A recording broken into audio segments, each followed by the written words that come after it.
수원영광교회 성도 여러분, 그동안 평안하셨습니까?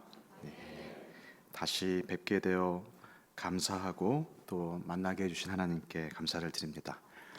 설교 제목이 좀 웃기죠? 둥글게 둥글게. 저희 교회에서 오늘 아침에 했던 설교의 제목은 쓰리고였습니다.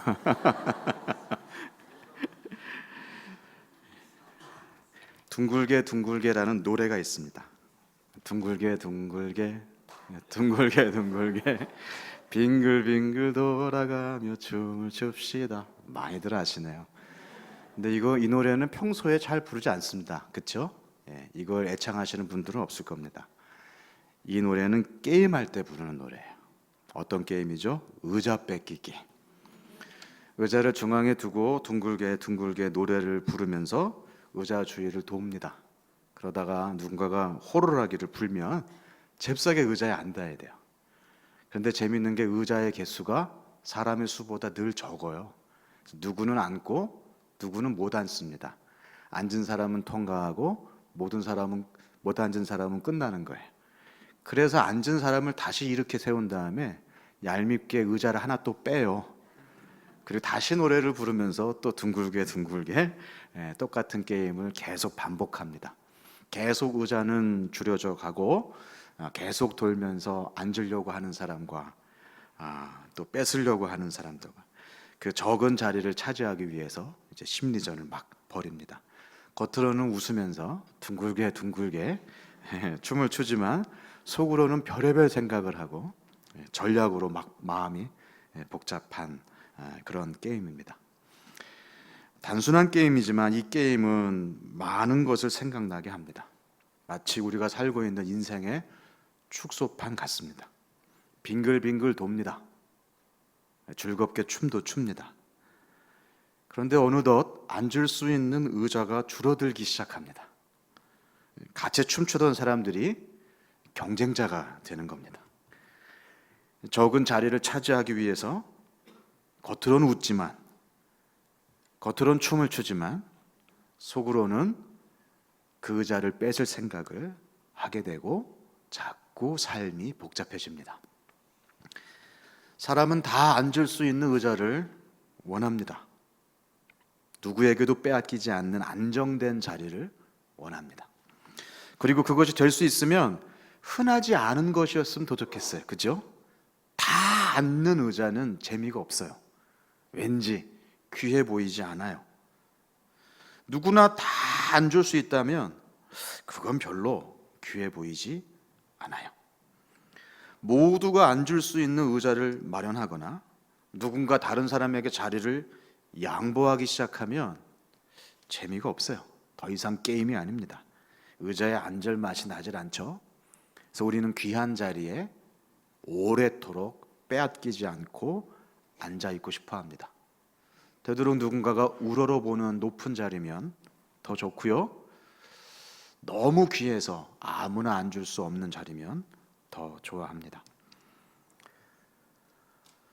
예수를 따라가는 제자로 우리는 이 의자 뺏기 같은 삶 속에서 어떤 태도를 취해야 될까요? 그냥 무조건 양보해야 될까요? 좋은 자리면 꽤 차고 앉아 있어야 될까요? 분명한 것이 있습니다. 우리가 앉아야 할 자리가 따로 있다고 주님께서 말씀하신다는 것입니다. 그리고 놀라운 것은 그 자리는 절대로 빼앗기지 않는 은혜의 자리가 될 것이라고 말씀하십니다. 저는 오늘 이 자리에 모인 여러분들이 모두 그 의자에 앉기를 바랍니다. 둥글게 둥글게 춤도 추고 즐겁게 웃으시면서 그 은혜의 자리, 빼앗기지 아니할 자리에서 하나님과 영원한 교제를 하시기를 축원합니다. 그것은 우리 하나님 아버지의 소원이기도 하십니다. 오늘 우리가 살펴보게 될 본문의 등장인물인 마리아는 그 자리를 알아본 사람이었습니다. 상황은 이렇습니다. 예수님과 그 제자들이 한 마을에 들렀습니다. 본문에 그 마을의 이름이 나와 있지는 않지만 베다니라고 하는 소외된 지역입니다. 별로 사람들이 좋아하지 아니하는 외곽의 지역입니다. 그곳에 예수님께서 사랑하시는 삼남매가 살았습니다. 오늘 본문에서는 꼭 모르는 사람처럼 소개하고 있지만 예수님이 너무 예뻐하셨던 마르다, 마리아, 나사로 삼남매입니다. 그 나사로의 자매들입니다. 마리아는 귀한 손님의 방문 때문에 정신이 없습니다. 마르다도 그랬습니다. 준비해야 할 많은 일들 때문에 막 신경이 곤두섰습니다. 그래서 동생 마리아가 너무 얄미웠습니다. 이 녀석은 일도 안 하고 예수님 발 앞에 딱 앉아가지고 예수님 얼굴 쳐다보면서 가만히 예수님하고 얘기만 하고 있는 거예요. 조금 있으면 추석이잖아요. 아니, 누구는 막 전을 부치느라고 기름 냄새가 온몸에 쪄드는데 누구는 가만히 앉아가지고 시아버지랑 농담 따먹기나 하고 있어요. 얼마나 얄밉겠어요. 너무 피부에 와 닿으시죠? 자, 그 상황을 생각을 해보세요. 그게 지금 마르다의 상황이고 그게 지금 마리아의 모습입니다. 그래서 예수님에게 불편한 마음을 전합니다. 주님, 제 동생이 저 혼자 일하게 이렇게 두는 걸 좀 생각해 주시지 않겠습니까? 저 꼬라지를 좀 보세요.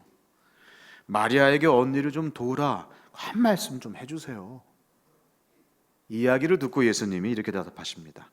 마르다야, 마르다야, 네가 많은 일로 염려하고 근심하나 몇 가지만 하든지 혹은 한 가지만이라도 족하니라. 마리아는 이 좋은 편을 택하였으니 빼앗기지 아니하리라. 이 말씀에 마르다가 어떻게 반응했는지에 대해서는 본문이 얘기를 하지 않습니다. 그게 중요하지 않다는 얘기예요. 그런데 한국 교회는 이 말씀에 다양하게 반응을 했습니다.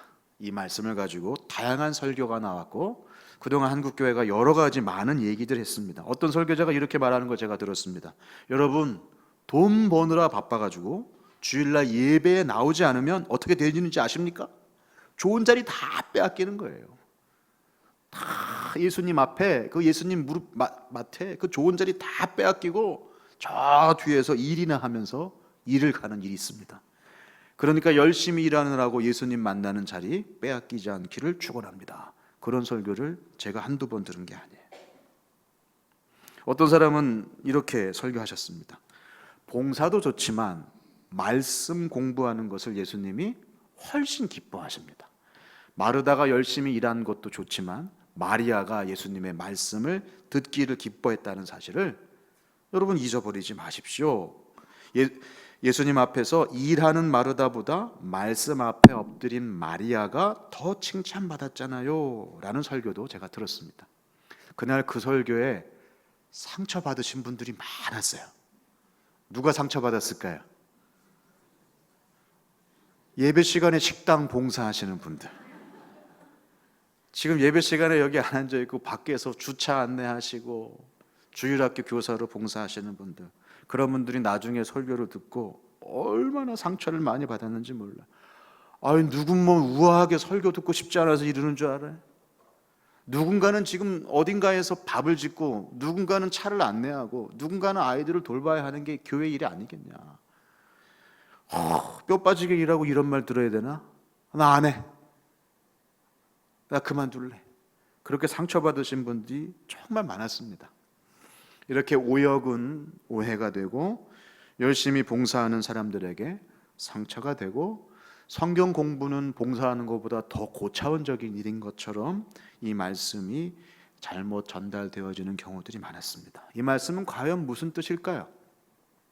마르다는 잘못했고 마리아는 잘했고 마르다의 일은 귀하지 않고 마리아의 일은 귀하다는 사실을 예수님이 전하려고 일부러 베다니에 가신 것일까요?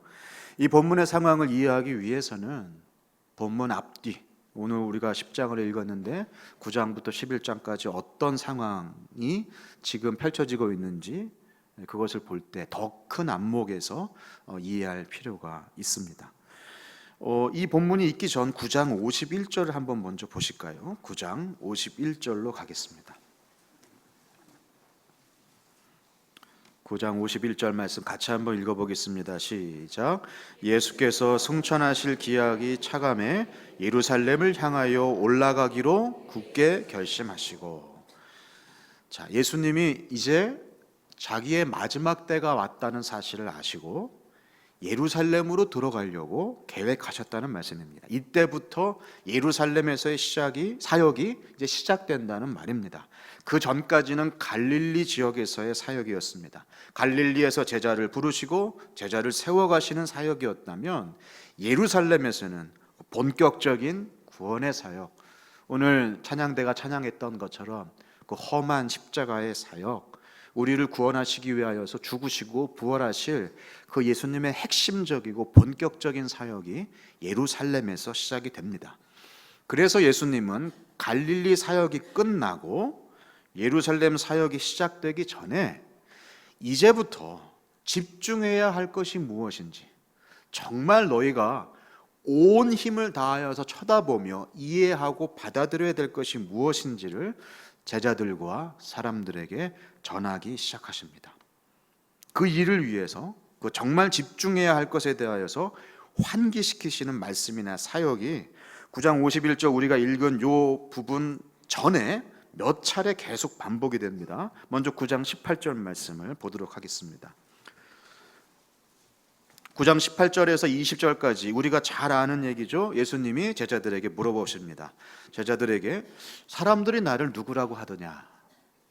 그랬더니 누구는 세례 요한이라고 하고 누구는 엘리야라고 하고 또 어떤 사람은 옛 선지자 중에 한 사람이 살아난 거 아니냐 이렇게 얘기를 한다. 그때 예수님이 귀중한 정말 중요한 질문을 하시죠.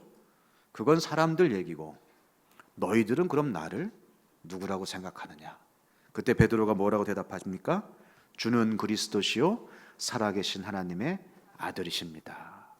그 얘기 다른 표현으로 써 있습니다. 예수님이 그 고백 위에 내 교회를 세우시겠다라고 말씀을 하시죠. 예수님이 누구인가? 사람들이 뭐라고 얘기하든 이제 시작될 본격적인 예루살렘 사역, 너희들이 정말 집중하여 내가 누구인지를 알아야 된다라고 예수님이 환기하시는 장면입니다. 가르치시고 전하시고 치유하시는 예수님을 보면서 많은 사람들은 그냥 존경받을 만한 사람, 인기 있는 사람, 위대한 스승 정도로 예수님을 봤지만 베드로는 놀라운 고백을 합니다. 주는 하나님의 그리스도이십니다. 그 말이 맞습니다. 그 사실에 집중해야 합니다. 그게 무슨 뜻인지 이제 십자가에서 예수님이 보여주실 것이니까요. 그리고 9장 28절부터는 또 유명한 사건이 나옵니다. 변화산 사건이에요. 예수님이 수제자 베드로, 야고보, 요한 3명의 수제자를 데리고 산으로 올라가십니다. 근데 갑자기 예수님의 얼굴하고 예수님의 옷이 하얗게 광채를 발하면서 변화되는 모습을 보여줍니다. 그리고 예수님 양편으로 2사람이 나타나죠. 한 사람이 누구지요? 모세, 한 사람은 엘리야.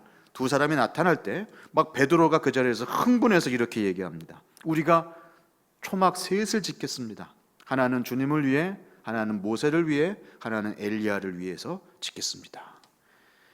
근데 본문 33절에 보니까 성경은 베드로가 자기가 하는 말을 자기도 알지 못하면서 횡설수설했더라. 이게 무슨 믿음의 놀라운 고백이 아니라 얘가 뭐가 뭔지도 모르고 자기도 모르는 말을 하고 있구나 라고 성경은 이야기하고 있습니다. 그때 갑자기 구름이 자욱해지고 한 소리가 들리죠. 하나님이 말씀하십니다. 이는 나의 아들, 내가 택한 자다. 너희는 그의 말을 들어라. 그리고 본문은 이렇게 말합니다. 9장 36절 같이 한번 읽어볼까요? 9장 36절 읽겠습니다. 시작. 소리가 그침에 오직 예수만 보이더라.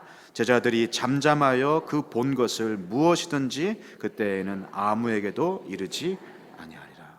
오직 예수만 보이더라. 모세가 누구냐 하면 모세 오경을 쓴 사람입니다. 율법을 만든 사람입니다. 하나님께 율법과 십계명을 직접 받아서 그 나라의 기초, 이스라엘의 기초를 쌓은 사람입니다. 엘리야가 누구죠? 모든 선지자 중에서도 가장 존경받던 사람입니다. 2사람은 모세의 율법과 선지자의 강령을 대표하는 사람입니다. 모세의 율법과 선지자의 강령, 이게 뭡니까? 성경이에요. 예수님 때에는 신약 성경이 당연히 없었겠지요? 그때의 성경이라 함은 모세의 오경과 선지서를 말하는 것입니다. 모세의 오경, 율법서와 선지자들의 강령, 이 모든 것이 다 성경인데 그 성경을 대표하는 두 사람이 나와서 예수님 양편에 섭니다. 무슨 얘기입니까? 구약 성경이 계속해서 말씀하였던, 예언하였던 그 메시아가 바로 이분이시다. 지금 모세가 나온 게 중요한 게 아니라, 엘리야가 나온 게 중요한 게 아니라 그 두 사람이 대변하는 구약의 모든 사람들이 지금껏 그렇게 바라고 바랐던 메시아가 너희 눈앞에 있다. 근데 초막 셋을 짓겠다고 자기도 모르는 얘기를 하고 있는 거예요. 뭔 얘기입니까? 집중하라는 겁니다. 누구에게? 예수님에게. 그래서 오직 예수님만 보였습니다. 그리고 하늘이 그 모든 것을 모든 사람들 앞에서 외칩니다. 그 음성이 그 선언의 결정이었습니다. 절정이었습니다. 이는 내 택한 자다. 그리고 10장에서 70인 전도대를 파송하죠. 두 사람씩 짝을 져가지고 예루살렘 지역에 미리 파송을 했습니다. 그들이 가는 여러 마을에서 예수의 이름으로 놀라운 일들이 막 행해졌어요. 제자들이 막 흥분했습니다. 그때 예수님께서 뭐라고 말씀하는지 아십니까? 10장 20절 말씀 보겠습니다. 10장 20절, 70인 전도대가 돌아와서 흥분해서 보고하자 예수님이 이렇게 말씀하십니다. 같이 읽겠습니다. 시작. 그러나 귀신들이 너희에게 항복하는 것으로 기뻐하지 말고 너희 이름이 하늘에 기록된 것으로 기뻐하라 하시니라. 예. 겉으로 보이는 것에 마음 뺏기지 말라는 거예요. 지금 막 귀신, 그게 중요한 게 아니라는 겁니다. 진짜를 보라는 거예요. 이제 조금 있으면 예루살렘에서의 진짜 중요한 사역이 시작되는데 제발 본질과 본체에 집중해라. 이걸 예수님은 여러 가지 사건, 연속되는 사건을 통하여 오직 예수만 보이는 그 십자가만 볼 수 있도록 제자들에게 계속 외칩니다. 그 본체이신 예수님, 그 그리스도를 보도록. 예루살렘 사역이 시작되기 전에 하늘의 하나님은 이 땅의 제자와 이 땅의 무리들에게 이렇게 말씀하시는 거예요. 똑바로 봐라, 예수 그리스도를. 이게 본문의 상황입니다. 제발 집중해서 보아라. 마르다는 집중하여 보지를 못했습니다. 마르다는 집중하지 못했어요. 10장 40절 말씀을 보겠습니다. 같이 읽을까요? 10장 40절 시작. 마르다는 준비하는 일이 많아 마음이 분주한지라. 거기까지만 읽겠습니다. 분주하다, 헬라어로 페리에 스파토라고 합니다. 페리에는 둘레를 말하는 거예요. 스파토는 잡아당긴다는 뜻입니다. 페리에 스파토는 그럼 무슨 뜻일까요? 사방팔방에서 잡아당기고 있다는 뜻이에요. 지금 마르다의 마음이 그랬습니다. 해야 할 여러 일들 때문에 그 마음이 사방으로 분산되고 해체되고 있어요. 그래서 무슨 일이 생겼습니까? 41절 보겠습니다. 주께서 대답하여 이르시되 마르다야 마르다야 네가 많은 일로 염려하고 근심하나. 페리에스파토, 사방에서 잡아당기니까 근심과 염려가 쌓이게 되었습니다. 여기서 염려는 유리 그릇을 들고 바닥에다가 내던졌을 때 그게 박살이 나가지고 팍 흩어져 있는 상태를 말하는 거예요. 지금 마르다의 마음이 그와 같다는 것입니다. 여기서 근심, 또르바조라는 것은 문제가 발생해서 막 어수선하다는 뜻이에요. 같은 말이죠. 하나는 원인이고 하나는 결과입니다. 마음이 흩어져 박살이 나니까 난장판이 돼서 어수선한 겁니다. 사방팔방에서 우리의 마음을 잡아당기는, 집중하지 못하는 그 모든 것들이 우리의 삶을 박살을 내고 어수선하게 만든다는 것입니다. 예수님은 그걸 안타까워하시는 거예요. 이건 책망이 아닙니다. 마르다야, 너 왜 그러냐? 이 말이 아니에요. 오히려 조금은 애틋하게, 한편으로는 마르다를 대견하게 여기시면서 그렇게 예수님 말씀하십니다. 수고하고 애쓰잖아요. 얼마나 예뻐요. 예수님을 위해, 예수님의 제자들을 위해, 손님들을 위해 애쓰고 수고하는 것이 얼마나 귀합니까? 그러나 수고하고 애쓰지만 정작 중요한 걸 놓쳐버리기 때문에, 그래서 마음이 부서져 버린 마르다를 안타까워하셔서 사랑하셔서 하신 말씀입니다. 반면에 마리아는 어떤가요? 10장 39절로 가겠습니다. 10장 39절 같이 한번 읽어보겠습니다. 시작. 그에게 마리아라 하는 동생이 있어 주의 발치에 앉아 그의 말씀을 듣더니, 이 발치에 앉아가 그냥 예수님이랑 소파에 같이 앉았다 그런 얘기가 아닙니다. 이 발치에 앉아는 관용구 같은 거예요. 우리나라 말에도 슬하에 자식을 두다 이런 말 있잖아요. 슬하는 무릎 밑입니다. 무릎 밑에 누구를 뒀냐, 얼마나 뒀냐, 그 얘기는 자식이 몇 명이냐라는 뜻인 것처럼 누군가의 발 밑에 앉아라는 것은 그때 당시에 스승으로부터 배움을 받는 제자의 모습을 나타낼 때 쓰던 관용구입니다. 다시 말해서 예수님을 스승으로 모시고 있는 문화생이나 학생이나 제자들에게만 허용되는 자리에 지금 누가 앉아있다는 얘기예요? 마리아가 앉아있다는 얘기입니다. 이건 우리가 생각하는 것보다 훨씬 확 깨는 얘기예요. 당시 사회적인 통념에서는 있을 수 없는 얘기입니다. 감히 여인이 스승 밑에, 그것도 제자도 아닌 사람이 스승 밑에 앉아서 제자가 문화생이나 하는 일을 하고 있는 거예요. 그리고 이 듣다라고 하는 말을 미완료 능동태로 썼습니다. 미완료라는 것은 아직 완성되지 않았다는 뜻이 아니고요, 지금 마리아가 하고 있는 이 일이 계속적이고 반복적이라는 얘기예요. 능동태라는 얘기는 어쩔 수 없어서 하는 얘기가 아니라 자기가 하고 싶어서 마음을 다하고 뜻을 다하여 일부러 하고 있다는 얘기입니다. 예수님 앞에서 지금 마리아는 다른 것에 빼앗기지 아니하고 자신의 마음을 매우 능동적이고 매우 적극적으로 끊임없이 이 행동을 하고 있다는 얘기예요. 그냥 어쩌다가 우연히가 아니고요, 지금 한 번만이 아닙니다. 마리아는 늘 예수님의 발 앞에서 예수님께 온 마음과 정신을 집중하는 것을 그동안 해왔다는 뜻이고 앞으로도 하겠다는 의지가 표현된 말입니다. 사실 마리아는 예수님의 발 앞에 엎드리는 걸 두려워하지 않았습니다. 다른 사람이 어떻게 보든 상관없이 예수님 앞에서 마리아는 늘 무릎을 꿇었어요. 요한복음 11장 32절에서는 오빠 나사로를 살려달라고 그 발 앞에 엎드렸습니다. 요한복음 12장 3절에서는 향유를 예수님의 발에 붓고 자기 머리털로 그 발을 닦은 여인이 바로 마리아입니다. 그 간절함, 그 사랑함이 예수님의 발 앞으로 마리아를 인도한 겁니다. 격식, 상황, 당시의 상식, 다른 사람의 눈치, 그런 게 보이지 않고 오직 내가 사랑하는 예수님, 내가 닮고 싶은 예수님, 말씀의 주인이신 예수님만 보았기 때문에 가능한 행동이었습니다. 마리아는 예수님께 집중했습니다. 그리고 그 자리를 빼앗기지 않았습니다. 예수님은 그걸 좋은 것이라고 평가하셨고 누구도 그것을 빼앗지 못할 것이라고 이야기하였습니다. 예수님은 그런 마리아를 크게 기뻐하셨습니다. 마르다가 식사 준비를 하면서 얼마든지 마리아처럼 할 수 있었어요. 마르다 역시 자기가 있는 그 자리를 기뻐할 수 있었어요. 콧노래를 부르면서 음식을 준비할 수 있었습니다.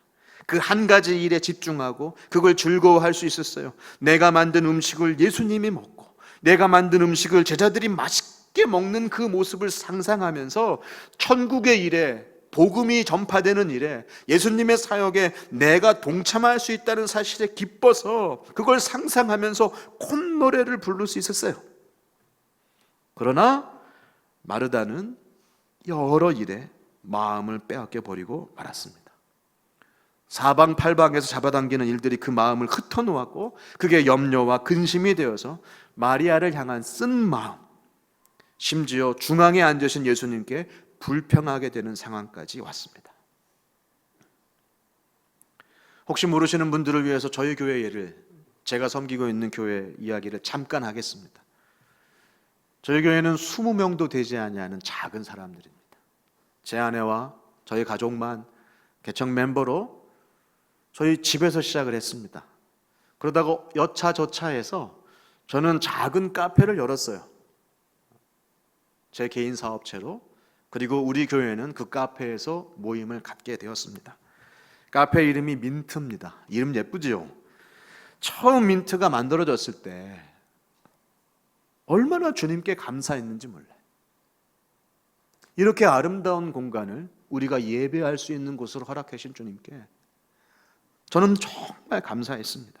함께 모여 남 눈치 보지 아니하고 마음껏 하나님을 높일 수 있는 예배 장소가 생겼으니까 얼마나 기뻤어요. 아파트에서 예배 드릴 때는 문 꼭꼭 닫았습니다. 혹시 소리가 새어나가서 민원 발생할까 봐. 태권도장에서 예배 드릴 때도 정말 간판을 달 수가 있어요. 홍보를 할 수 있어요. 우리가 뭘 붙여놓으면 밑에서 떼어버리고, 뭔가 해보려고 하면 사람들이 이상하게 신고를 하고. 제 아내가 그 태권도장 건물 토요일마다 화장실 청소했다고 제가 말씀드렸죠. 눈치 보여서 뭐라도 하려고. 그러다가 마음껏 우리가 쓸 수 있는 그 공간 사장이 저니까 쫓아낼 사람이 있어요, 뭐라고 그럴 사람이 있어요. 얼마나 좋아요. 아침에 가서 카페 공간을 예배 공간으로 바꾸면서 땀 흘리고 수고하여 스피커를 옮기고 자리를 정돈하고 시계를 띄고 십자가를 걸어놓고, 그래서 카페가 교회당으로 바뀌는 모양을 보면서 제가 얼마나 눈물을 흘리면서 기뻐했는지 모릅니다. 또 이웃을 만나고 마을을 섬길 장소가 생겼으니까 얼마나 감사합니까? 그동안 동백 살면서 친구 한 번 못 사귀었는데 카페를 열기 시작하면서 많은 이웃 사람들을 알게 됐어요. 얼마나 감사해요.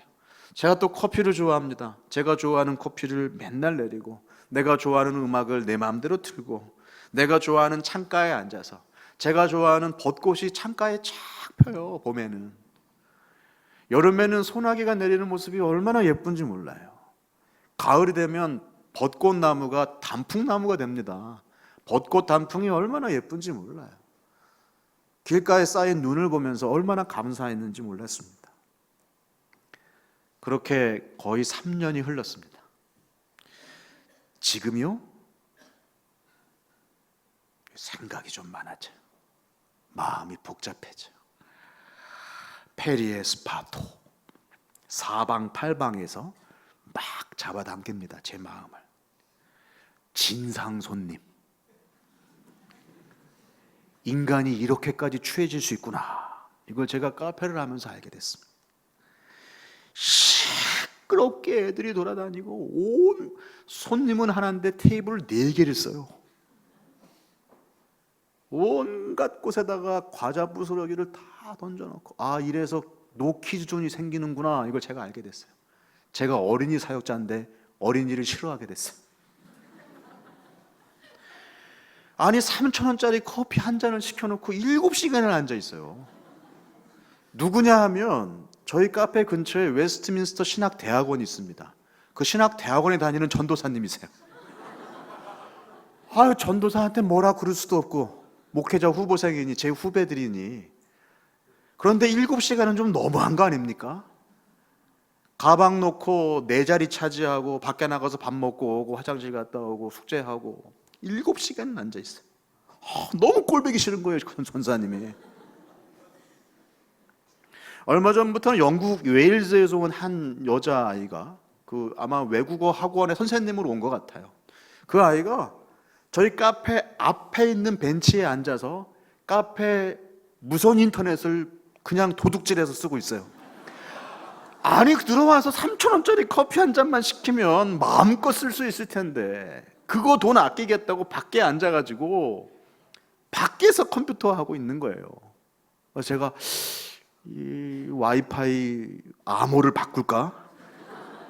밖에 있는 의자를 싹 치워버릴까? 막 별 생각을 다 했어요. 제가 처음에 이 카페를 지어놓고 마을을 섬길 수 있게 해주셔서 감사합니다. 사람들을 만날 수 있게 해주셔서 감사합니다.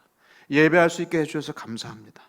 이 마음은 다 어디로 가버리고 페리에 스파토. 하나님 좀 너무하는 거 아닙니까?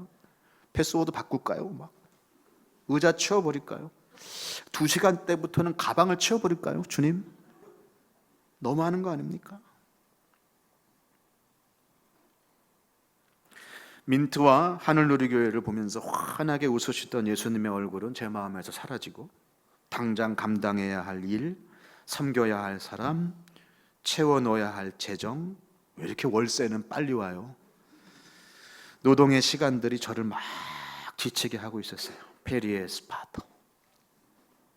여러분의 마음은 어떻습니까?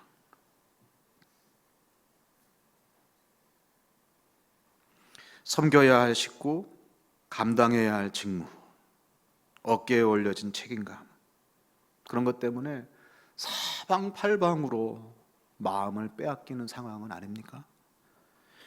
그래서 처음에 감격과 감동과 감사는 없어지고 예배도 일이 되고 봉사도 부담이 되고 교회도 식구도 세상도 직업도 그저 피하고 싶은 그냥 일의 목록으로만 남아서 페리에 스파토, 우리 마음을 사방팔방 잡아당기고 바닥으로 내던져 다 깨어 어수선하게 만들고 있지는 않습니까? 마리아의 모습을 보세요. 빼앗기지 않았어요. 그는 빼앗기지 않았습니다. 그 은혜의 자리를 다른 어떤 것도 눈에 들어오지 아니하고 오직 주님께만 집중하는 저 아름다운 모습을 보세요. 그것은 하나님의 얼굴에 미소를 짓게 하는 정말 귀한 일이었습니다. 주님은 바쁜 삶을 살고 있는 우리를 따뜻한 눈으로 바라보시면서 이렇게 말씀하십니다. 유나나, 유나나, 네가 많은 일로 염려하고 근심하고 있거나 몇 가지만 하든지 혹은 한 가지만이라도 족하니라. 마리아는 이 좋은 편을 택하였으니 빼앗기지 아니하니라.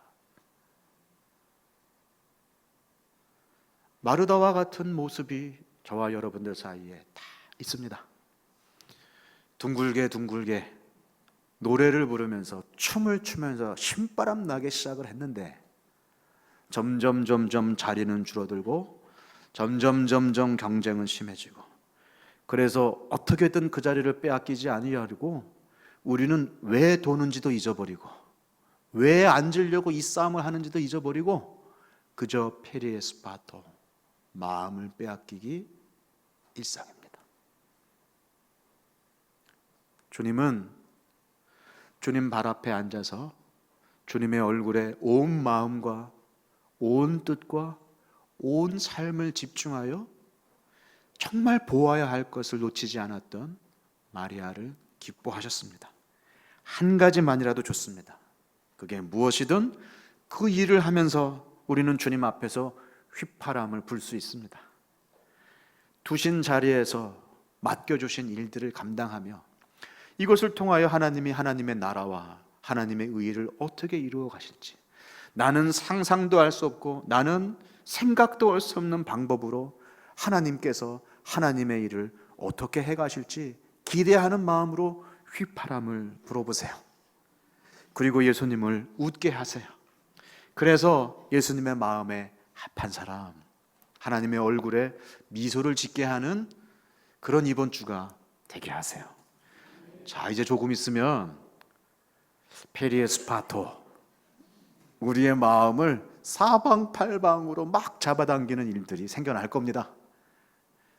결혼은 언제 할 거냐, 취업은 언제 할 거냐, 애를 왜 하나 더 안 낳냐 부터 시작해서 조국이 돼야 되냐 말아야 되냐 너는 좌파냐 우파냐 가지고 얼마나 많은 사람들이 부모와 자식들 간에 형제 간에 이번 주에 싸우게 될지 제 마음속에 페리에 스파토, 정말 집중해야 할 것에 집중하지 못하고 우리의 마음을 사방팔방으로 잡아당겨서 바닥에 내동댕이 쳐 깨뜨리려고 하는 사단의 술수가 넘쳐날 겁니다. 예수님께 집중하세요. 휘파람을 부세요. 우리는 전을 부치면서도 휘파람을 불 수 있고 우리 할머니랑 같이 맞고를 치면서도 휘파람을 불 수 있고 누군가를 격려하고 안아주면서 아, 천국의 사람이 이런 사람이구나 라고 어디에 있든 무슨 일을 맡았든 정말 신바람 나게 예수님께 집중하여 살아가는 아름다운 모습을 보여주면서 하나님이 선한 분이시라는 사실을 보여줄 수 있습니다. 우리 같이 기도하겠습니다. 페리에스파토, 여러분의 마음이 사방팔방 무엇인가 여러 고민과 염려 때문에 잡아당겨지고 있다면 오늘 주님께서 여러분에게 이 말씀을 통하여 도전하신다는 사실을 마음으로 받으시길 바랍니다. 오직 주님에게만 집중할 수 있도록 도와주십시오. 주님 때문에 신바람 나서 그 일을, 내가 왜 이 일을 하고 있나가 아니라 그 일을 정말로 기쁘게 감당할 수 있는 이번 주가 되게 하여 주시고 오늘 이후의 삶이 되게 하여 주십시오. 우리 그렇게 같이 기도하겠습니다. 기도합시다.